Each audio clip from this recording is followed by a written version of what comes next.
Way back at the beginning of this channel, I decided to do my first Edwardian inspired project, and that was a white lacy blouse. And I think I did pretty well for having never made a blouse before, never having really worked with lace before, and never having done such a large project just with hand sewing. A little funny looking, but you know, it was really fun to work on, and I do really like all of the lace, even though the sleeves are kind of odd and everything's kind of odd. The fit is definitely weird, but it was extravagant, it was very frilly, very lacy, and very fun to wear and work on. The second blouse that I decided to make was with a actual 1900s shirtwaist pattern in the book The Voice of Fashion. And it was a bit of a nightmare to work on because I didn't really understand the drafting techniques and I had to make every piece at least twice. So I was very happy with how it turned out, but the process was not very fun, and it's okay. But now, after having about a year's worth of sewing projects under my belt, I decided that I would hope that the third time would be a charm and make another Edwardian blouse, and I think it turned out beautifully.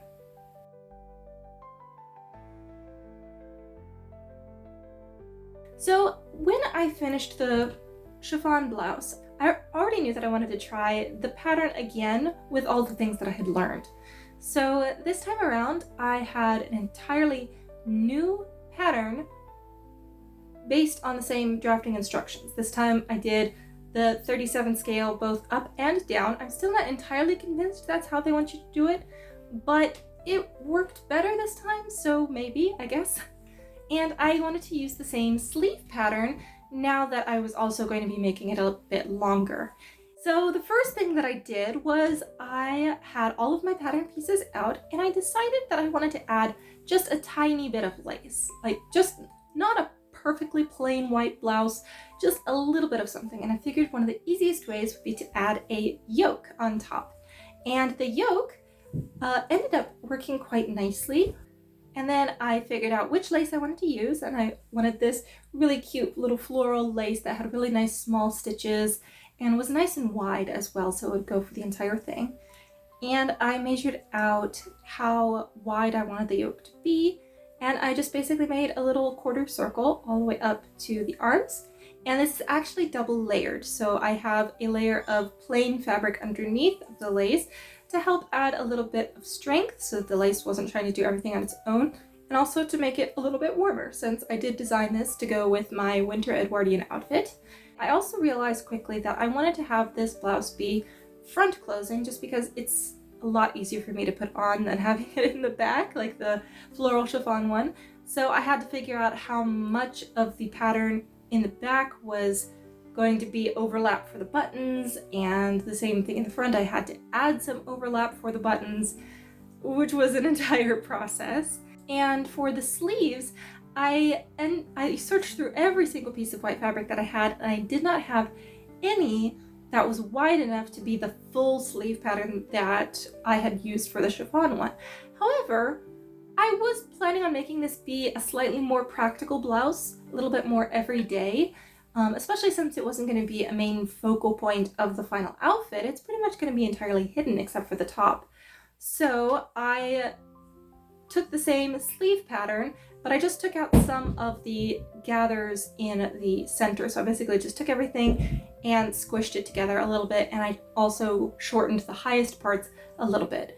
I measured the underarm seam, because that was the big problem last time, was that the underarm seam was just way too short. And I think if I were to do it again, I would go ahead and make it a little bit longer, but this is without having changed that underarm seam at all, having used the 37 measure, and it works fine. Like, there's nothing really wrong with it. Most things I'm going to be doing with my arm, you're not going to notice, and I can straighten it. It just kind of bolts on it a little bit. It's fine. Again, I wanted this to be as nicely finished as I possibly could, like I did with the floral blouse. And so everything has French seams or it's caught between two layers of fabric, like with the cuffs and the collar. So we've got the sleeve partially added. I still need to turn it inside out and French seam it. I'm also going to clip this to probably about 1/8 of an inch. But I think that's about what it's going to look like. It's hard for me to tell whether or not the waistline of the blouse is right. So please let me know your thoughts, because that's the one part of the Edwardian silhouette that I haven't quite made friends with yet, and that is how much droop you're supposed to have at the front of your blouse, because they can get really droopy, which kind of looks a little bit funny to us nowadays, but I think this is pretty close to right. It might be a little bit stiffer than a lot of those other blouses that are really like super handkerchief lightweight. But let me know what you think, because I can reduce it a little bit if I need to, but I also kind of think it's close to right. Like, it doesn't seem like the most droopy blouse ever. So let me know what you guys think. I ended up making the back and the sleeves out of this really cute white fabric that I used for the corset cover as well. It has these little white floral arrangements and stuff on it, which I think is adorable, and I really, really like it. And I didn't have enough to do the front with that as well, because again, I was running out of fabric in my stash. So the front is just a plain white cotton fabric, but it has the yoke to add interest to it. So the back and the sleeves have this other white fabric, and honestly, you can't really even tell. It looks absolutely fine. And I'm very happy that it has a little bit of extra detail, since I didn't want to use a ton of lace on it. Now, the fabric for the collar and cuffs, I did want to be a little bit sturdier. So now I'm going to introduce the other project that I did while I was working on this blouse, and that is an Edwardian petticoat. Now, this petticoat has been on my list of things to do for quite a long time, but especially now that I'm making an entire Edwardian winter outfit, I wanted to have all of the underpinnings that I would need in order to, have a full outfit. So one of those is a petticoat, and I was heavily inspired by Bernadette Banner's taffeta petticoat that she made for her Worth gown project. That is about the same time period. I really liked how the front of the skirt was nice and smooth, and then the back was where all of the gathers were. Now, like with the chemise and several other projects in this book, it didn't give me a ton of information. There were 3 pieces. There was the front, side, and back. There was supposed to be one of the front, one of the back, and 2 side pieces.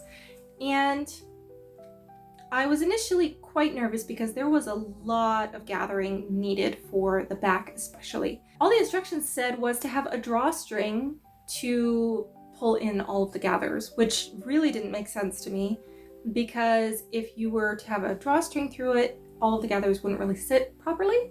You'd have to adjust it a lot to keep the front nice and everything. So I had to think about it for a really long time, and what I ended up doing was having one drawstring going from basically through the entire back panel almost, and coming out the other side, and that way we could secure it on the one side with a couple of little belt loops.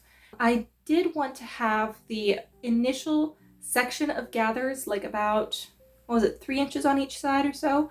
I wanted to have that first section of gathers be set in place so that it would feel symmetrical from the front, even if the gathers in the back were a little bit off, and it ended up working really well. I needed it to be expandable to about 45 inches, so I'd really be able to comfortably get it over either my shoulders or up over my hips, because the largest part of my hips is now about 40 when I have all of the pieces put together. So I wanted to give myself plenty of room so I didn't have to feel like I was squeezing into it, and it'd be really easy to wear. And I think it turned out really, really cute. I love it so much. It is so twirly. And the pattern did not have anything for the flounce at all, so I had to completely make that up on my own. I basically just made as wide of a strip as I could with the fabric that I had left, which ended up being about 9 inches across, and I think the length ended up being about 2 times the circumference of the hem.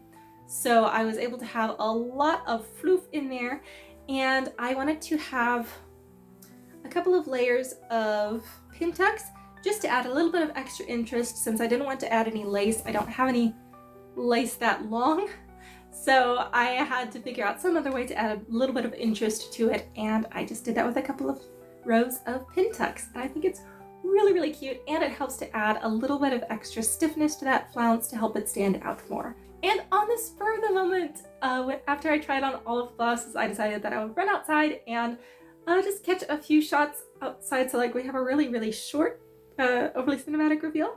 Since it's not the end of the project, but I really liked that I had an entire outfit that I could go outside in. And after I came back in, I realized that I wanted to try on the vest too, and I think it looks super, super cute. So anyways, thank you so much for watching, and let's roll the overly cinematic reveal.